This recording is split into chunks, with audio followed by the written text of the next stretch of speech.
Continue with the chapter Accounting for Partnership Firms Fundamental. In this video, we are going to discuss question number 35 and the question is X and Y are partners in a firm. X and Y दो partner है firm में. X is entitled to a salary of 10,000 per month. X की एक महीने की salary है 10,000 but हमें साल की चाहिए होती इसलिए हम 12 से मल्टीप्लाई करके इसको एनुअल में कन्वर्ट कर लेंगे. And commission of 10% of the net profit after partner salaries but before charging commission. और x को कमीशन दिया जाएगा 10% नेट प्रॉफिट में बिफोर चार्जिंग कमीशन. और y की सैलरी है 25,000 पर एनम लिखा गया मतलब उसकी साल की ही आपको सैलरी गिवन है 25,000. And commission of 10% of the net profit after charging all commissions and partners salaries. और इसको कमीशन दिया जाएगा y को 10% नेट प्रॉफिट पे after charging partners commission and partner salary. Net profit before providing for the partner salaries and commission for the year ended 31 March 2019 was ₹4,20,000 और आपको net profit given है 4,20,000 का. और बोला गया है शो डिस्ट्रीब्यूशन ऑफ प्रॉफिट कि प्रॉफिट को डिस्ट्रीब्यूट करके दिखाए. जैसे कि हमने पहले सीखा कि जब भी क्वेश्चन में डिस्ट्रीब्यूशन ऑफ प्रॉफिट आएगा तो मतलब you have to prepare profit and loss appropriation account. So question number 35 के लिए profit and loss appropriation account for the year ended 31 March 2019. ये हमने फॉर्मेट पहले ड्रॉ कर लिया बट फॉर्मेट में वैल्यू लिखने से पहले हम कमीशन की कैलकुलेशन वर्क सीखते हैं. सो ये सबसे इंपॉर्टेंट है इस क्वेश्चन में, ध्यान से देखना है क्योंकि क्वेश्चन भी बहुत इंपॉर्टेंट है. अब आपको कमीशन वाला पॉइंट आया है. हमने पहले सीखा कि जब भी हम कमीशन के बारे में पढ़ेंगे हमें हमेशा दो बातों के लिए ध्यान रखना पड़ता है. पहली बात कि बिफोर वाला केस है कि आफ्टर वाला केस है. सेकंड आपको ध्यान में रखना होता है कि आपको किसके ऊपर कमीशन कैलकुलेट करना है, नेट प्रॉफिट के ऊपर या डिस्ट्रीब्यूटेबल जिसको हम डिविजिबल भी बोल देते हैं प्रॉफिट के ऊपर. सो इसी बातों को ध्यान में रख के हम जो है ट्रांजैक्शन को पास करेंगे. सबसे पहले हम एक्स की कमीशन के बारे में करते हैं. अब लाइन के ऊपर है, वर्डिंग ही ध्यान से आपको पढ़नी है. X is entitled to a salary of 10,000 पर मंथ. चलो सैलरी का तो यहाँ हम डिस्कशन नहीं करने लगे. And commission of 10% of the net profit after partner salaries but before charging commission. अब जो एक्स है उसको कमीशन देना है 10% नेट प्रॉफिट पे. वो नेट प्रॉफिट कैसे आएगा, आफ्टर पार्टनर सैलरीज. जो नेट प्रॉफिट है उसमें से पार्टनर्स की सैलरीज माइनस कर देनी है और फिर जो आपके पास प्रॉफिट आएगा उसके ऊपर आपने 10% कमीशन देना है. But before charging commission, before लिखा गया है. सो मतलब एक्स के केस में बिफोर वाला केस आया. सेकंड आपके पास डिस्ट्रीब्यूटेबल प्रॉफिट आया क्योंकि वहां उन्होंने लिखा गया है कि जो प्रॉफिट है उसमें से पार्टनर की सैलरी आपको माइनस करनी पड़ेगी, सिर्फ पार्टनर की सैलरीज. क्लियर. सो आपके पास टोटल प्रॉफिट जो है कंपनी का वो गिवन है 4,20,000. सो 4,20,000. इस प्रॉफिट में से हमें क्या माइनस करना है, पार्टनर्स की सैलरीज. पार्टनर्स लिखा गया है, सैलरीज मतलब एक्स और वाई दोनों की सैलरी. अब एक्स की सैलरी थी 10,000 पर मंथ, 10,000 पर मंथ. सो 12 से मल्टीप्लाई करके कितना आ जाएगा, 1,20,000. वाई की सैलरी आपको गिवन थी 25,000, पूरे साल की ही गिवन है. सो लिख लिया 25,000. दोनों को प्लस किया, ये आ गया 1,45,000. 4,20,000 का प्रॉफिट था, इसमें से दोनों पार्टनर की सैलरी को माइनस कर दिया, ये आपके पास आ गया 2,75,000.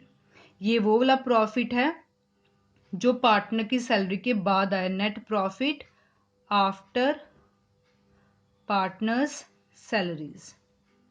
सो क्वेश्चन में भी ये लिखा था 10% of the net profit after partner salaries. तो हमने net profit after partner salary ढूंढ लिया but before charging commission, before वाला केस है. सो जब हमने कमीशन निकालना है, कैलकुलेट करना है बिफोर वाले केस में तो क्या हो जाएगा हमारा, जो हमने डिस्ट्रीब्यूटेबल प्रॉफिट निकाला है इस केस में distributable profit multiply rate over 100। So profit कितना आया था पार्टनर की सैलरी माइनस करने के बाद 2,75,000 और कमीशन का रेट है 10%, सो 10/100। इसको सॉल्व कर लिया, ये आपके पास आ गया 27,500। सो this is a commission of x. Clear. अब हमने वाई की कमीशन भी कैलकुलेट करनी है। सो पहले पढ़ें कि वाई की कमीशन के बारे में क्या बोला गया है। Y is entitled to salary of 25,000 per annum। चलो सैलरी की बात यहाँ नहीं आएगी। And commission of 10% of the net profit after charging all commissions and partner salary। जो Y को कमीशन देना है वो 10% होना चाहिए नेट प्रॉफिट का आफ्टर ऑल कमीशन, मतलब जितने भी कमीशन अभी तक आपने दिए वो सारे माइनस कर दीजिए, जितने भी पार्टनर की सैलरी वो सारी माइनस कर दिए, सब कुछ माइनस कर दीजिए और उसके बाद जो आपके पास प्रॉफिट बचेगा उसके ऊपर 10% देना है और आफ्टर लिखा गया है। क्लियर। सो जो वाई का केस है, एक तो इसमें आफ्टर वाला केस बना, सेकंड इसमें भी डिस्ट्रीब्यूटेबल प्रॉफिट ही है, पर यहां कौन सा डिस्ट्रीब्यूटेबल प्रॉफिट लेना है, जो पार्टनर की सैलरीज और कमीशन के बाद आया है। सो देखते हैं, टोटल प्रॉफिट तो कंपनी में सेम है, दैट इज 4,20,000। अब इसमें से हमने क्या क्या माइनस करना है। एक हमने माइनस करनी है एक्स की सैलरी, एक हमने माइनस करनी है वाई की सैलरी और एक हमने माइनस करना है एक्स का कमीशन, क्योंकि क्वेश्चन में लिखा गया था after charging all commission and partner salary. So all commission का मतलब जो पहले कमीशन दिए, तो अभी तक हमने सिर्फ एक्स का कमीशन दिया था तो वो भी माइनस कर दो और पार्टनर्स सैलरी, दोनों पार्टनर की सैलरी भी माइनस कर दो। सो एक्स की सैलरी हमने ऊपर कैलकुलेट की है 1,20,000, वो सेम रहेगी 1,20,000। वाई की सैलरी हमने कैलकुलेट की थी 25,000, ये भी सेम रहेगा और हमने एक्स का कमीशन निकाला था 27,500। इन तीनों को हमने प्लस कर लिया तो ये आपके पास आ गया 1,72,500 और इसको 4,20,000 में से माइनस कर लिया तो माइनस करके आपके पास आ गया 2,47,500। सो ये क्या आपके पास आया है, net profit after all commissions and partners salaries, जो हमें क्वेश्चन में बोला गया था। अब इसके ऊपर हमने वाई को कमीशन देना है, आफ्टर वाला केस है, सो 2,47,500 पे 10%। सो आफ्टर वाला केस है, नीचे हम प्लस करके ले लेते हैं। सो इसको सॉल्व कर लिया, ये आपके पास आ गया 22,500। So this is the commission of Y. X का कमीशन बन गया 27,500, वाई का कमीशन बन गया 22,500। एक्स का कमीशन बिफोर वाला था इसलिए नीचे 100 लिया और इसके लिए जो नेट प्रॉफिट था उसमें से सिर्फ पार्टनर की सैलरी माइनस करनी थी।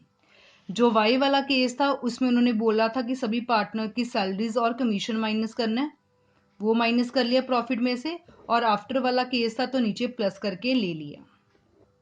सो कैलकुलेशन वर्क हमने कर लिया। अब हम profit and loss appropriation account बनाते हैं। सो सबसे पहले नेट प्रॉफिट लिखेंगे, बाय नेट प्रॉफिट 4,20,000। यहाँ लिखा गया net profit before providing for partner salaries and commission. जैसे हमें पहले ही पता है कि जो हमें यहाँ नेट प्रॉफिट चाहिए होते वो हमेशा बिफोर वाला चाहिए, क्योंकि हम खुद पार्टनर्स को एप्रोप्रिएशंस देते हैं। इसके बाद था पार्टनर की salaries, to salary account X और वाई। एक्स की 10,000 पर मंथ तो साल की निकाल लेंगे 12 से मल्टीप्लाई करके, ये आ जाएगा 1,20,000 और वाई की आपको पहले ही 25,000 गिवन थी तो ये आपके पास आ गया 1,45,000। इसके बाद एक्स का कमीशन था वो हमने कैलकुलेट कर लिया 27,500।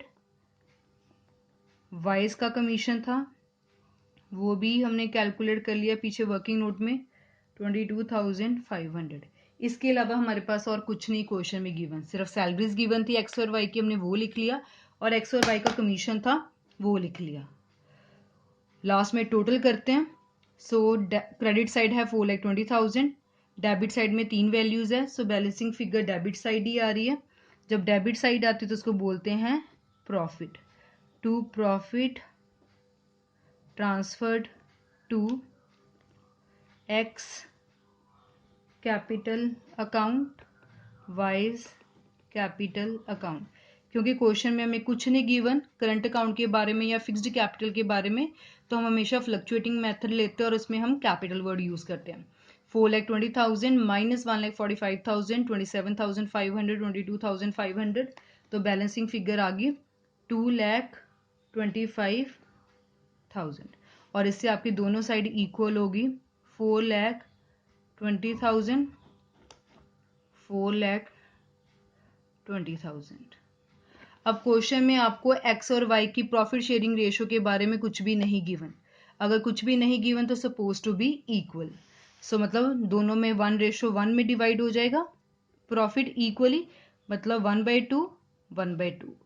सो 2,25,000 मल्टीप्लाई 1/2, 2,25,000 मल्टीप्लाई 1/2, तो ये आ गया 1,12,500, 1,12,500.